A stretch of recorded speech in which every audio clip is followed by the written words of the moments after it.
Okay, well, it's a beautiful day, and I'm actually getting some of my chores done. I've got a wicked case of indigestion from that barely edible sandwich I bought at Tim Hortons. That was friggin' horrible. Anyway, that was just awful. Yeah, it was. I'm sorry, but it was bad. That's all. See previous video if you want to have a look at the sandwich that was so bad. Anyway, I got a big transformer here. It's full of copper wire. Now, if you do scrapping, then you'll be aware not all of these are copper wire. Some of them are aluminum wire. So you got to kind of scrape the wire with your knife or whatever and see if it's copper or aluminum. This one is copper. And so I've taken and I've cut on one side there. I'm cutting the wires. See, there's the other side there. That's what both sides look like. It just winds around. I've knocked out the steel blocks that go between the small small wire and the big wire. I've knocked out the steel blocks. These go in here normally. In between, I've taken a punch and knocked those out. And by doing that, I give myself some room to work so that I can just pry and jiggle and free up the wire. Anyway, I'm cutting it all on one side. And once I've achieved that, taking a flat-ended screwdriver and getting underneath it here and prying it up. This is very hard on the hands. You usually do injure yourself at some point while you're doing this, because something will slip or something will happen and you'll injure yourself. Take the side cutters here, and I cut through, and I just pull the wires up like that. Cut through again, pull the wires up. There we go. Okay, and we just keep doing that. All right, now I'm pushing back. Get in here and keep cutting here. There we go. Yeah, and this is how we do it. I say it's a lot of hard work, and it doesn't pay like it used to. I'll get a few shekels out of this, but it won't be much. I know that. It is what it is. It is what it is. Oh. Yeah. As you get close to the end of it here, it gets a little harder to do. Yep. There we go now. That up. Oop. Yeah, anyway, it's too bad. That sandwich really sucked. But $7.10 for that monstrosity. It was funny because it was ice cold, but it was burnt. And the meat in it looked kind of sickly. And there was some sort of a weird sauce in it there that was kind of gross. And the vegetables were wilted. The lettuce and the tomatoes, although technically tomatoes a fruit, but still. I know somebody will point that out to me if I don't correct myself. But yeah. Anyway, I am aware that a tomato is technically a fruit, even though we eat it like a vegetable. It's in the fruit family, I guess is what it is. Anyway, I'm making my way through all this. I haven't done this in years. When I used to do this in the 1990s and early 2000s, it was quite profitable. I had loads of scrap metal.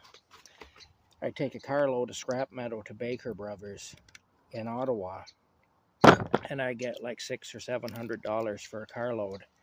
And then I'd go across the street to the Weston's Bakery outlet, where they make all the Vachon cakes, the Joe Louis and the Flakies and all that stuff, and where they make Wonder Bread and other breads like that. And I get fresh pastries and fresh bread and everything right out of the bakery. The stuff would still be warm sometimes, boxes of it. And in those days, say a box of Joe Louis or Flakies, flaky cakes or whatever, would cost you you know, maybe $2.50 or something at the most, or $1.75, somewhere in there. Maybe it'd be the normal price. I just can't remember now. But I was getting them fresh for 25 cents a box. And I was getting loaves of bread for 25 cents, fresh bread, Wonder Bread, for 25 cents. Like I say, this was in the mid to late 90s and early 2000s. And anyway, I was loading up on that stuff. I had enough for myself. I never ran out of stuff like that. And I'd go around and had a little route I'd do around my hometown of Perth, and I would give that stuff away to people who I knew were down and out. And I used to just stop at different people's houses and leave them bags of stuff.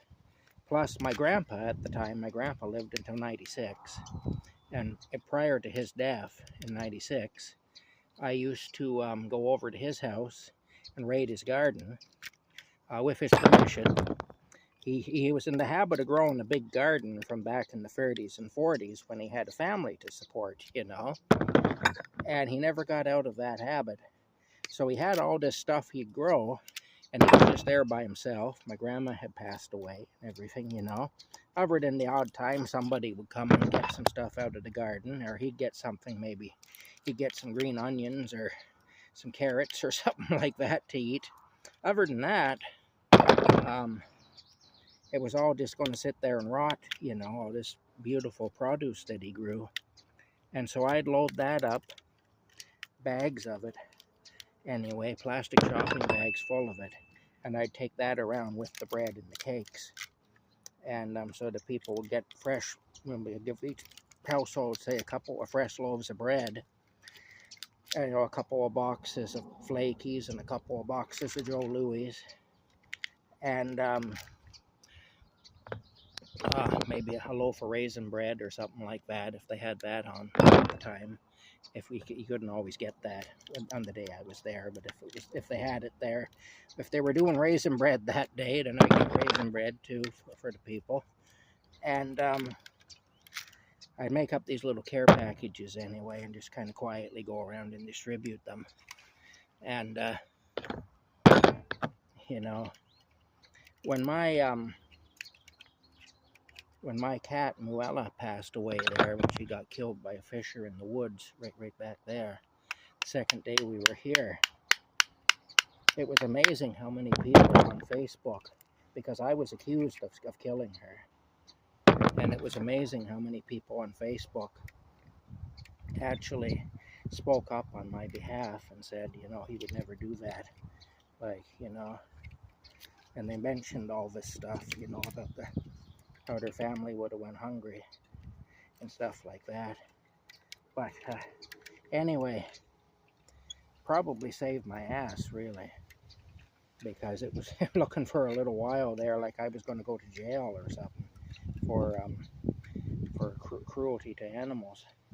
I was definitely investigated anyway by the police and also by the mental health authorities. In the end, nothing came of it. But yeah, see, then I've got it all cut on the one side here. I don't know what you can see. It's hard for me to see in the camera. But then what I do is I just get the screwdriver underneath and I just give it a little prying here, a little prying action like that. Okay. And then get the side cutters onto it here and just pull it. Just twist and pull. Twist and shout. Twist and shout. Yeah. Come on, come on, come on. Yeah, you know. I twist and pull it. I do. I don't push it like Salt and Pepper would say, you know. Push it. No, I pull it. I pull it right out of there, I do. Never mind pushing it, I'm going to pull it out of there. That's not coming out, but that's all right. If it doesn't come out, then it doesn't matter, it will come out at some point. If I get enough of these pieces out, it will come out. So, that's what you do. You just kind of go, oh, and you go down here and twist, and it pulls it up. Twist it again, and it pulls it up. Yeah, There you go. Keep your eye on the prize. Anyway, this is what we do. This is how we operate here at Cap Crazy with primitive tools, but we get the job done. Anyway, those were kind of good times economically. I wish I realized how good I had it back then. As bad as things were, and things were bad in other ways, life certainly wasn't easy. But in certain respects, it was really good. Economically, I was definitely a lot better off than I am now. I wish back then that I bought a piece of land. I had thought about doing it, and I never did it. But back then, you used to be able to buy land for cheap. If I owned a piece of land now, my situation would be so much better. Even though you're not allowed to live the way I'm living, even on your own land, as long as the land was forested, I could go back in there and live, and nobody would have to know, really. I could get away with it for a very long time, I think.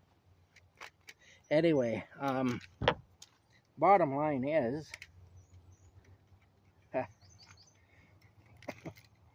just go away from the road and away from the prying eyes of neighbors, and just keep to myself, and I could probably do it for a very long time. Yeah, see? Anyway, once you get a few out, it comes out pretty easily. It does. There we go. Anyway, yeah, I used to do this. I used to make a shit ton of money doing scrap metal. And all legal. I didn't steal scrap metal or anything like that. I had people saving it for me, and I used to walk the roads and pick scrap metal out of the ditches. It's amazing how much aluminum siding and things like that you'll find in the ditches, and aluminum cans. I used to pick up the refundable alcohol containers and sort them all and bring them in and cash them in. Sometimes I'd have a couple $100 worth of beer bottles, and another $600 or $700 in copper and aluminum and brass and stuff, And I made a lot of money. I did. I could easily have bought a piece of land for $6,000 or $7,000. It wouldn't have taken me long to save that up back then, but I didn't. I'd thought about it, but I never did it, and I'm really regretting it now. Because those same land that I could buy for $6,000 or $7,000 back in 1994, 1995, 96, 97, 98, same piece of land now will be $250,000. It's absolutely insane. I didn't know this was going to happen. Of course, who did? Really, who back then would think of it? Who'd have thunk it, eh? Anyway, I kick myself every day for not being wiser when I was young and not spending some of my money, at least, on land. But still, it is what it is. You can't go back and do it again. If I could, I'd do it differently. But it is what it is, Anyway, that's it for now. I'm going to keep this going here. Keep pulling these out of here. After this, I have to do the small wires. The small wires are actually harder to do, but I'll do them too. And yeah, here we go now. Oh, this is kind of fun, really. It is, I forgot how fun this is. I kind of enjoy this. There's a satisfying feeling to it, even though I know it's not going to make me the kind of money it once did. Copper is at least the most valuable thing, so it'll make me more money than anything else will. Of all the stuff that won't make me any money, this stuff will make me more of no money. If that makes any sense. And it'll make me better, well, I don't even know how to put it. It'll make me just going to double check this here. I believe it's copper. Oh yeah. Yeah, that's definitely copper. All right, good. It's hard to tell sometimes. It can be a little deceptive. But anyway, like I say though, there were so many people that I had helped when I was able to, and then of course I fell on hard times. And there are so many people though who really came to my rescue, and I think the authorities realized that if they bothered me, they were going to have a lot of people pretty upset. Not that they normally care about that, but I think it made them wonder, okay, if this guy's really that cruel that he would do that, then what we think he did, then why are so many people speaking up for him, you know? We should be hearing the opposite. We should be hearing about what a dirty prick he is. Now, there's a lot of people that will call me a dirty prick too, mind you. Not everybody loves Tom, I'll tell you that. In fact, probably far more that don't love me than that do, especially in my hometown. I'm not a very popular boy in Perth. But then that's because people thought I was weak and tried to bully me, and I stood up to them in a big way. And they didn't like that. And then they spread rumors. And of course, people believe rumors, and there are certain things that people hate universally. You know, like pedophilia, for example. So of course, they'd spread rumors and say that I was a pedophile. Oh, they'd spread rumors to say that I was a pedophile, and that kind of buggered me up socially. Anyway, there was nothing to it, but that didn't matter. I have an offbeat sense of humor, an off-color sense of humor. I like innuendos, especially sexual innuendos and stuff like that. And maybe that is why I kind of get considered to be a pervert at times, because I do. Some people don't like that, and they figure you must be perverse. But I'm not a pedophile anyway.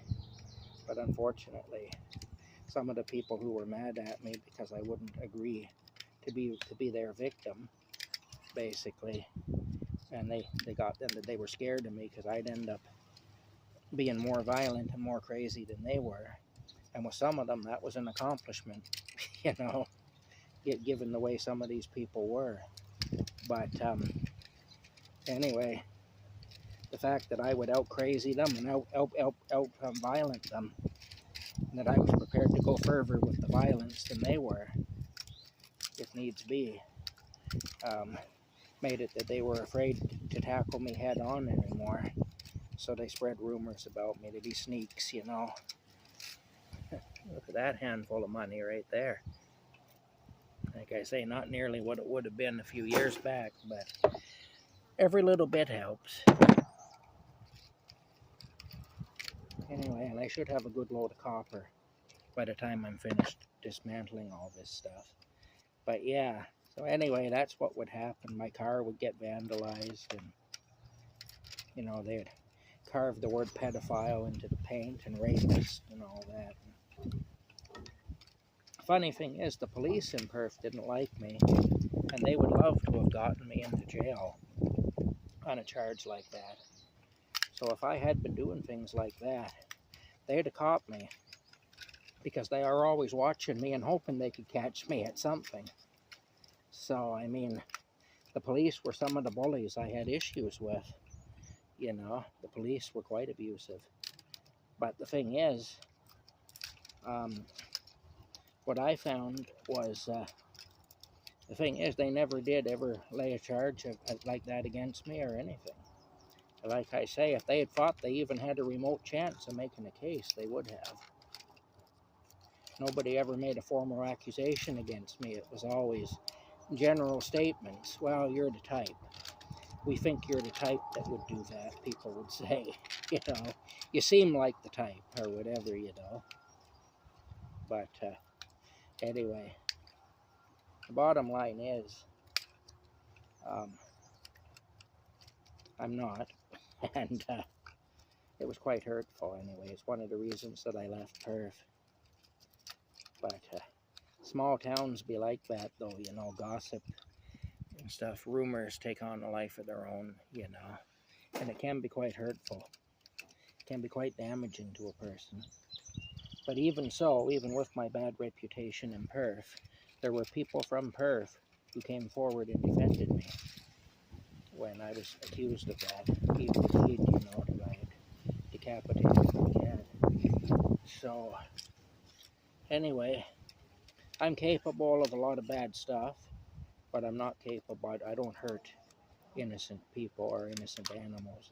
That's not in me to do that, you know.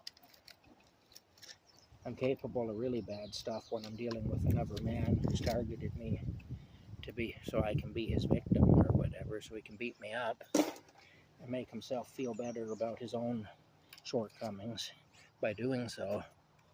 But that's what I ran into quite a bit in Perth.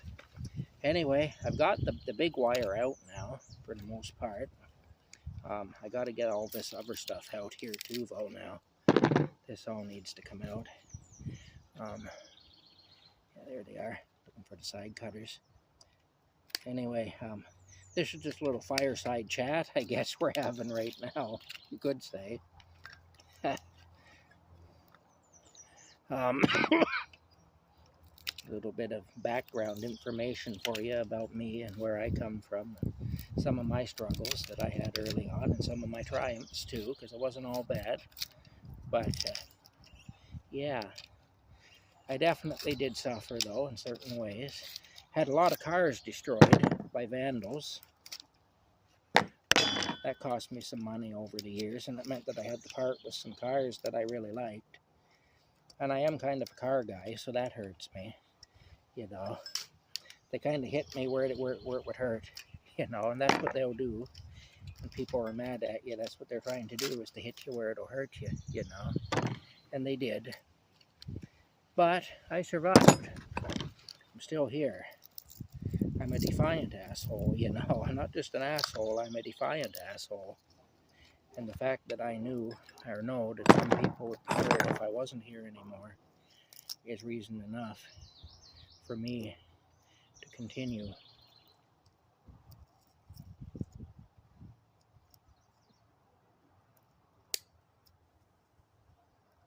Oh, there we go.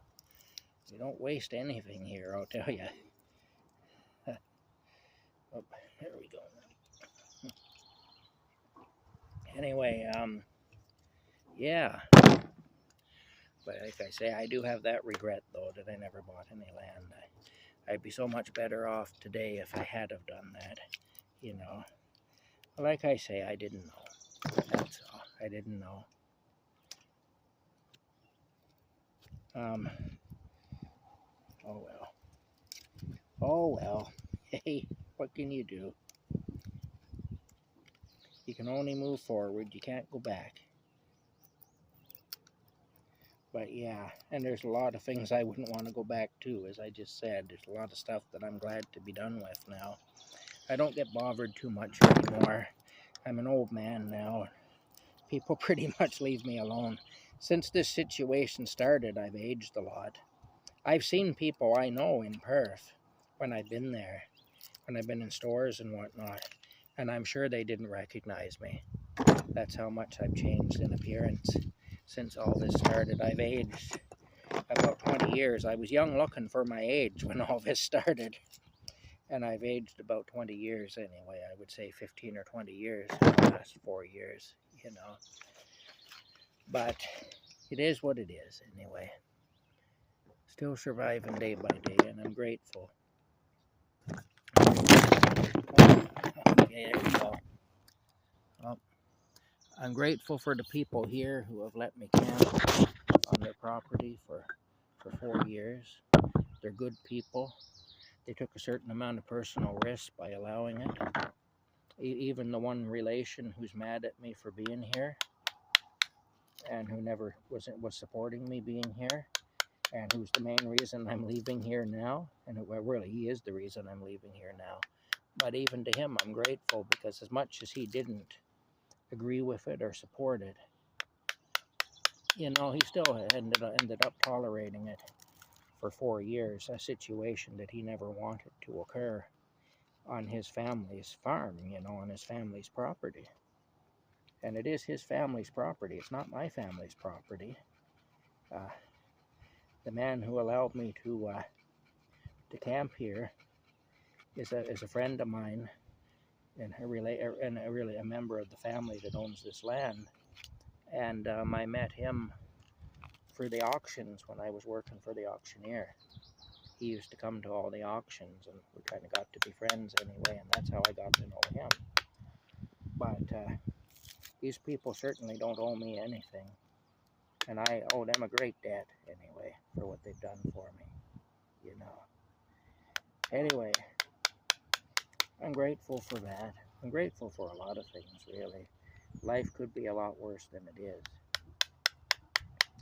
And that don't mean it ain't tough, because it is. Trust me, it's friggin' tough. But it could be so much worse, And I know a lot of people around here that are living far harder lives than I'm living. And, it just reminds me how grateful I need to be. There's a lot of people in this area sleeping in tents in the woods and stuff. I did that for a while when I was first homeless. And there's a lot of things that you don't realize until you end up doing that. A lot of pitfalls to it. You're never secure because you're always someplace you're not supposed to be. So they can come and take you out of there anytime. You're subject to animals and things. And some of the stuff that happens. I had a bear nosing around my camp when I was in the woods, and stuff. So, it can get pretty scary sometimes. We got coyotes and wolves around here too. It can get pretty scary, I'll tell you. Raccoons are vicious little buggers. They're cute as all get out, but they're pretty vicious. And they'll come and they'll tear your camp apart at night. And they'll try to get into your tent and everything. I had to put up boards with nails driven up through them, sticking out around my tent to keep them back away from there. It was pretty rough. Anyway, you can see now I'm doing the process again here. I'm just cutting on one side, and then I'll pull it through on the other side like I did already. Yeah, this is what we do. This is how we do it. Hey. I don't know, these songs just pop into my head. That song was out, This Is How We Do It, Baby. You remember that from like 1990? That was out when I was driving a taxi cab. I remember listening to that on the radio in the 1984 Buick LeSabre that I drove most days. I occasionally drove some of the other cars, but my main car was the 84 LeSabre. That was kind of my car when I was driving, which I did pretty much every day. The time I was driving a cab, I think in 7 months I had 1 day off. So, yeah, I lived in that car. It kind of became my home. Either 1 or 2 days. I didn't have any more than 2. I know I had 1 for sure because I remember it. I might have had another one that I don't remember, but I think I only had 1 day off. I might possibly have had 2 though.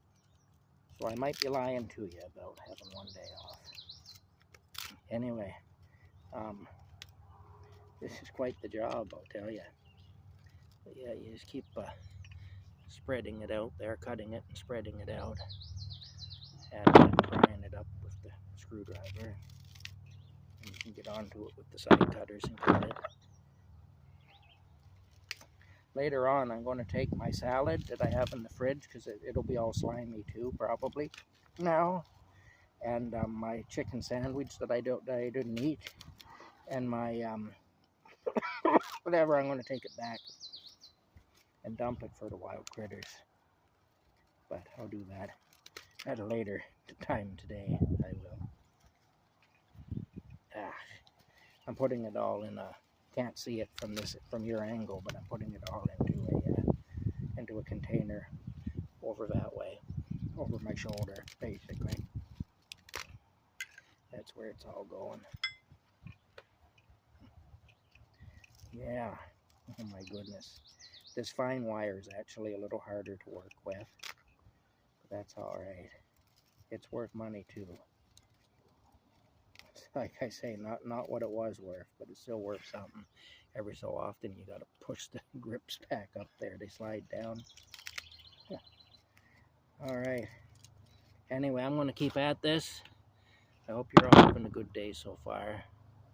And Rocky and I will see you a little later. Rocky's sleeping in the grass over that way. All right. Bye for now. This is the first day Rocky's been out since last week, because since about midweek last week, because it's been miserable here since like Friday. It's been miserable. All right. Bye for now.